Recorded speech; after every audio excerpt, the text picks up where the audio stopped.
Hello everyone, this is Dale Gary. ये दोस्तों एक बार फिर से हम स्टडी करते हैं बीएन के। सबसे पहले हम देखते हैं डेली टाइम फ्रेम पे। डेली टाइम फ्रेम पे हम क्या देख रहे हैं कि आज की हमारी जो कैंडल बनी है वो बहुत छोटी कैंडल बनी है। छोटी इन द सेंस कि 848 से लेकर 208 के बीच की रेंज आप यहाँ पे देख सकते हैं। छोटी सी रेंज रही है, लगभग 400 पॉइंट की। बट इसमें जो एक अच्छी बात रही है वो ये है कि नीचे से रिजेक्शन देकर ऑलमोस्ट क्लोजिंग हाई के पास में किया। हाई का लगा हुआ है 208 का, लगभग 100 के नियर यहाँ पे क्लोजिंग हुई है मीन्स। लेकिन प्रीवियस डे से आज भी इसने 273 पॉइंट डाउन में ही क्लोज किया है। अब अगर हम एक चीज और नोट करते हैं तो यहाँ पे देखिए, ध्यान से देखिएगा, डेली टाइम फ्रेम है। हम यहाँ पे एक ट्रेंड लाइन ड्रॉ करेंगे। आपको लाइव सेशन लेना हो, लाइव सेशन से में आपको चार्ट स्टडी करना हो, उस चार्ट स्टडी के दौरान आपको नई नई चीज़ें सीखनी हो, कहाँ ट्रेड बनती है, कितने पे लेनी चाहिए, किस तरीके से लेनी चाहिए, ये सारी चीज़ें लर्न करने के लिए आप लाइब्रेरी ऑफ चार्ट को ज्वाइन कर सकते हैं। वो हमारा टेलीग्राम चैनल है। अभी हम चार्ट स्टडी को कंटिन्यू रखते हैं। यहाँ देखिए, यहाँ ये वाली ड्राइंग बनी हुई है। मार्केट ने यहाँ पे अप जाने के बाद ठीक से नीचे लगभग इस पॉइंट के ऑलमोस्ट मींस इस कैंडल के लगभग यहाँ पे एक रीचेक कर लिया। नेक्स्ट डे में मार्केट अप जाने के चांसेस हो सकते हैं।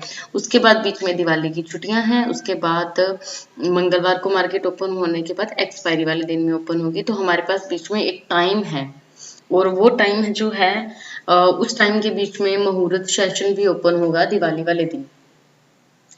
ओके, ये तो है नॉर्मल इंफॉर्मेशन। मेन चीज है कि चार्ट हमें क्या कह रहा है। चार्ट को स्टडी करके हम किस तरीके से कल के दिन के लिए प्रिपेयर हो। अब मैं यहाँ पे रिमूव कर देती हूँ ड्राइंग को और हम चलते हैं 1 आवर टाइम फ्रेम पे। 1 आवर टाइम फ्रेम पे देखना अच्छा होता है, इससे हमें ये पता चलता है कि यस मार्केट में चल क्या रहा है। यहाँ पे देखिए, पहले एक यहाँ पे डाउन ट्रेंड था, इस तरीके से डाउन आ रहा था। ये वाली ट्रेंड लाइन ब्रेक होने के बाद मार्केट अप गई। मार्केट अप आने के बाद हमें यहाँ डाउन आया है और अब मार्केट ने यहाँ पे सस्टेन किया है, कंटिन्यू इस पॉइंट के ऊपर सस्टेन किया है। एंड कल के दिन में मार्केट ऊपर भी जा सकती है, यहाँ से ऊपर वापस ऊपर जा सकती है और यहाँ से नीचे भी आ सकती है। हम दोनों कंडीशंस को डिस्कस करेंगे। 1 आवर टाइम फ्रेम देख लिया, अब हम चलते हैं 15 मिनट के टाइम फ्रेम पे। 15 मिनट के टाइम फ्रेम पे देखिए, आज की कोई ज़्यादा बड़ी रेंज नहीं थी। मॉर्निंग के सेशन में एक अच्छी ट्रेड बनी थी और वो हमने लाइव सेशन के अंदर डिस्कस भी किया था। वही ट्रेड मैं आपको यहाँ पे बता भी देती हूँ कि हमने मॉर्निंग के अंदर कहाँ ट्रेड ली। यहाँ देखिए, ये वाला जो पॉइंट है कि फर्स्ट कैंडल के इनसाइड ही यहाँ पे 2 कैंडल्स बनी। तो इस कैंडल का जैसे ही लो ब्रेक हुआ, इस कैंडल पे हमारी ट्रेड बनती है। एंड उसके बाद ये वाली जो ग्रीन कैंडल है, ये कैंडल इस बिग वाली रेड कैंडल के इनसाइड बनी है। तो यहाँ पे ट्रेड लेने के बाद ये हल्का सा नीचे आया, तो यहाँ पे हमें लगभग 70 to 90 पॉइंट्स का यहाँ पे मूवमेंट देखने को मिला। उसके बाद मार्केट ने पूरा दिन एक रेंज के अंदर ही बिता दिया। ऐसे में सबसे बेस्ट ये होता है कि आप ट्रेड ही मत लो। अगर आप ट्रेड नहीं लोगे तो वो भी अच्छा रहता है बिगिनर्स के लिए। उससे बेटर ये है कि आप उस चीज को लर्न करो कि आज हो क्या रहा है मार्केट में। अभी देखते हैं हम कल के लिए।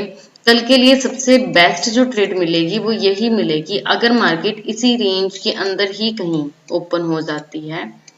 मार्केट अगर यहाँ ओपन होने के बाद सस्टेन करने के बाद अप निकले तो हमें अप साइड के अच्छे अच्छे टारगेट्स मिल जाएंगे।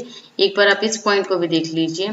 ये देखिए, यहाँ पे इसने 2 3 4 5 और 6, ये 6 पॉइंट हो जाएंगे as a support and as a resistance अगर हमें अपसाइड का मूव मिलता है। तो अगर 40,200 का लेवल क्रॉस होता है तो ये हमें लेके जाएगा लगभग 350 तक। ये वाला हमारा फिर एज अ टारगेट यहाँ पे काम करेगा। ये वाला पॉइंट, ये हमारा फर्स्ट टारगेट रहेगा। उसके बाद स्विंग उठाते जाएंगे, फिर 420 हमारा सेकंड टारगेट रहेगा, जो यहाँ पे तो एज अ रेजिस्टेंस है, यहाँ पे एज अ सपोर्ट है, एज अ सपोर्ट। एंड ये हमारा फिर नेक्स्ट टारगेट निकल जाएगा। उसके बाद देखिए 530, फिर ये हमारा हाईएस्ट, ये हो गया हमारा अपसाइड का।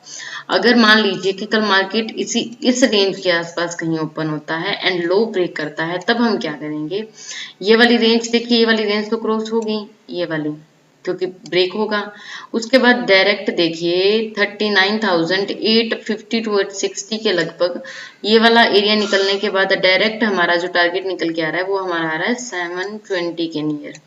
उसके बाद स्विंग उठाते जाएं, उसके बाद 630 लगभग ये वाला टारगेट निकल के आ रहा है। 630 फिर 550 लगभग इस तरीके से ये हमारे डाउन तरफ के टारगेट है।